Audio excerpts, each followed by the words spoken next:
Good afternoon friends, welcome back to my channel. আশা করছি আপনারা সকলেই খুব ভালো আছেন। আজকে আমি আরও একটা রান্না নিয়ে হাজির হয়েছি আপনাদের সামনে। রান্নাটা হলো সয়াবিন আলুর তরকারি। এই রান্নাটা আপনারা অবশ্যই আপনাদের বাড়িতে তৈরি করবেন এবং বাড়ির সকলকেই খাওয়াবেন। চলুন বন্ধুরা, রান্নার প্রসেসটা আমরা জেনে নিই এবং সাথে আছে কিছু টিপস, অবশ্যই মাথায় রাখবেন। সয়াবিনের তরকারি করতে আমি সয়াবিনটাকে টুকরো করে কেটে রেখেছি আর আলু টুকরো করে কেটে রেখেছি। এখানে নিয়েছি 3 কোয়া রসুন আর অল্প আদা। আর এখানে নিয়েছি কুচিয়ে রাখা পেঁয়াজ। এখানে একটা পেঁয়াজ আছে যেটাকে কুচিয়ে রেখেছি। আর টমেটো নিয়েছি, টমেটোটাও টুকরো করে কেটে রেখেছি। এখানে একটা টমেটো আছে আর অল্প ধনেপাতা কুচিয়ে রেখেছি। এটা গরম হয়ে গেছে, এবারে আমি আলুটা ভাজতে দেব। তার আগে আমি ফ্লেমটা লোতে করে দেব। এবারে দেব আলু, দিয়ে দিলাম অল্প অল্প করে।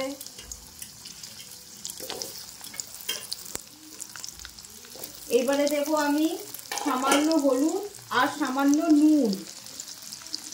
হলুদ সামান্য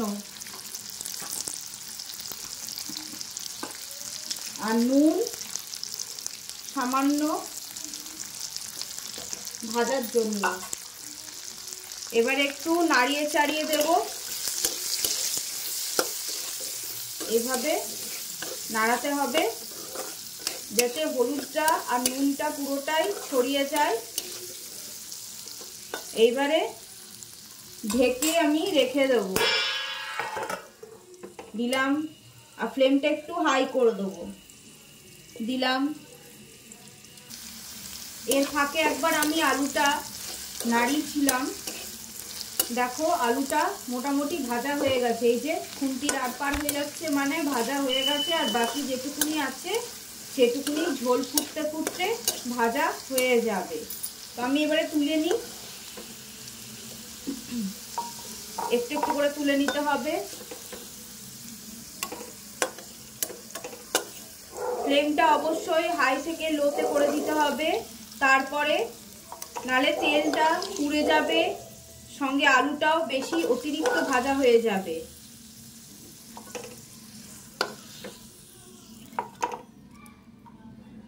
যা তেল আছে তার মধ্যে আর তেল অ্যাড করার দরকার নেই। তেলের মধ্যে এবারে দেব আমি 5 ফোড়ন দিয়ে দিলাম।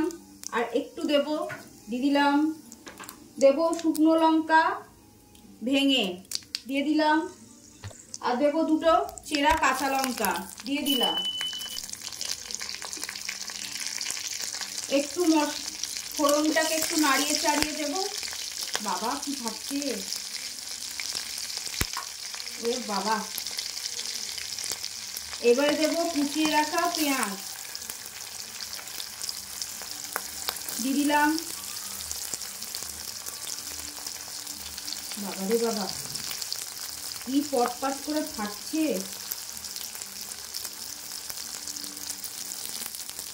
ধনে পাতাগুলো একদম পেঁয়াজের সাথে মিশে গেছে। আর একটু আছে পেঁয়াজ দিয়ে দিলাম।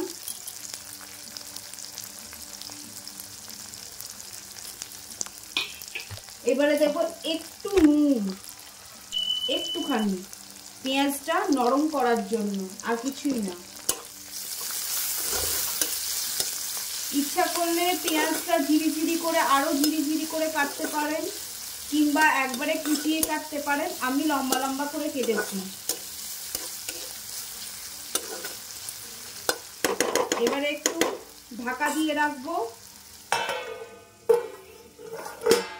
ফ্লেমটা লো টু মিডিয়ামে রাখতে হবে। পেঁয়াজটা মোটামুটি নরম হয়ে গেছে। এবারে দিয়ে দেবো আমি কুচিয়ে রাখা টমেটো দিয়ে দিলাম। এবারে নাড়িয়ে দেব। আজকে একটা আপনাদের কিচেন টিপস দিচ্ছি, সেটা হলো যদি রান্না করতে করতে হাতে বা মুখে বা গলায় যদি তেল ছিটে আসে, সঙ্গে সঙ্গে ওই জায়গাটা না ধুয়ে পেস্ট না লাগিয়ে আপনারা কিচেনের মধ্যে একটা জরুরি জিনিস থাকে, যেটা হচ্ছে হলুদ। ওই হলুদটা লাগিয়ে দেবেন, আপনার ফোসকাও পড়বে না আর জ্বালা ভাবটাও কমে যাবে। ঢেকে দেব। দেখো টমেটোটা গলে গেছে। ফ্লেমটা লোতে রেখে দিয়েছি।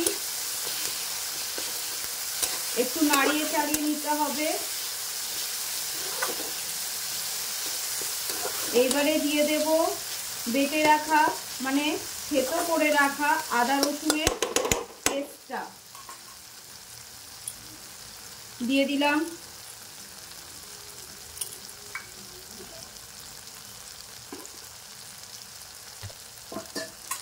একটু নাড়িয়ে নেব।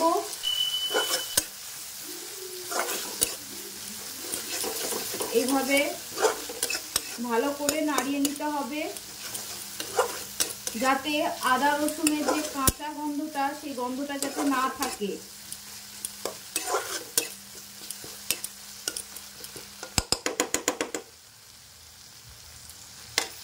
এইবারে কিছু গুঁড়ো মশলা অ্যাড করব, যেমন হলুদ,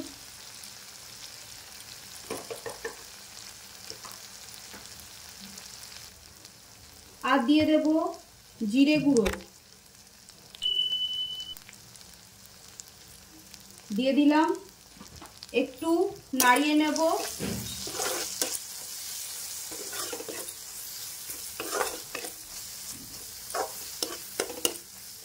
মশলাটা যাতে লেগে লেগে না যায় তার জন্য দিতে হবে সামান্য মশলা, কিন্তু তার আগে ভালো করে মশলাটা আমি কষিয়ে নেব লো স্টিমে।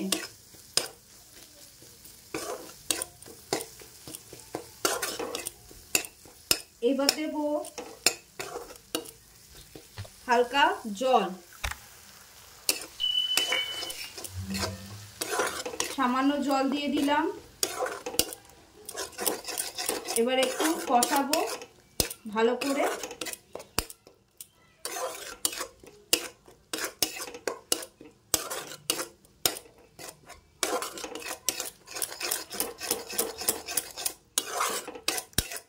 ভালো করে কষাতে হবে, যাতে মশলার যে কাঁচা গন্ধটা সেটা যাতে না ছাড়ে। কাঁচা গন্ধ ছাড়লে তরকারিটা খেতে স্বাদ হবে না।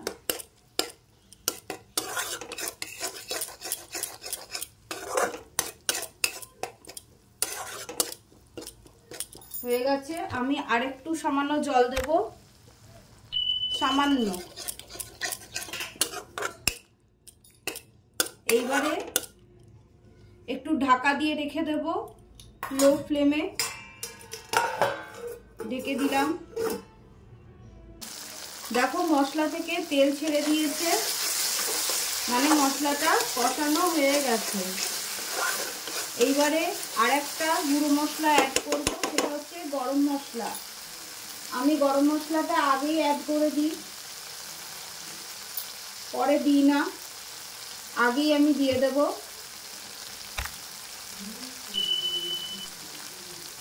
দিয়ে দিলাম।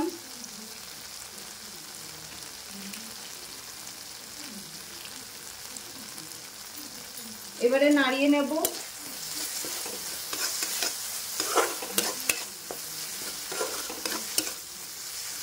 এবারে দেব আগে থেকে ভেজে রাখা আলুগুলো, দিয়ে দিলাম।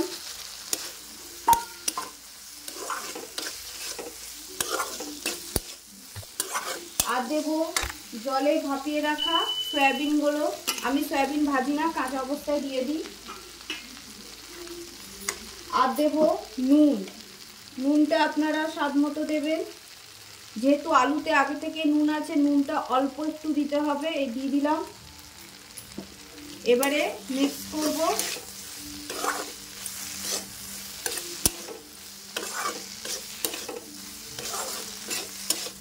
এই যে মেশানো হয়ে গেল।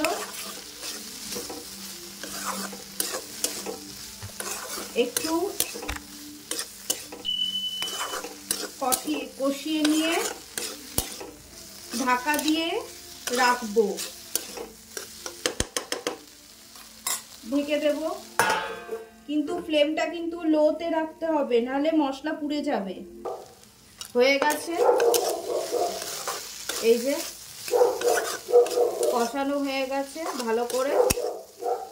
এবারে আমি অ্যাড করব জল।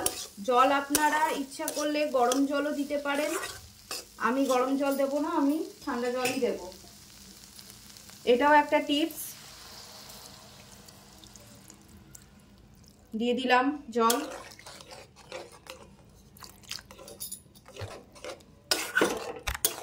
একটু মিশিয়ে নিই। মেশানো হয়ে গেছে, এবারে ফ্লেমটা হাই করে দেবো আর ঢাকা দিয়ে দেব। দিয়ে দিলাম। এই দেখুন ঝোলটা ফুটছে, আর একবার নাড়িয়ে দেব। এইভাবে নাড়িয়ে দিয়ে একবার ঝোলটা চেখে দেখে নেব নুন সব ঠিকঠাক আছে কিনা।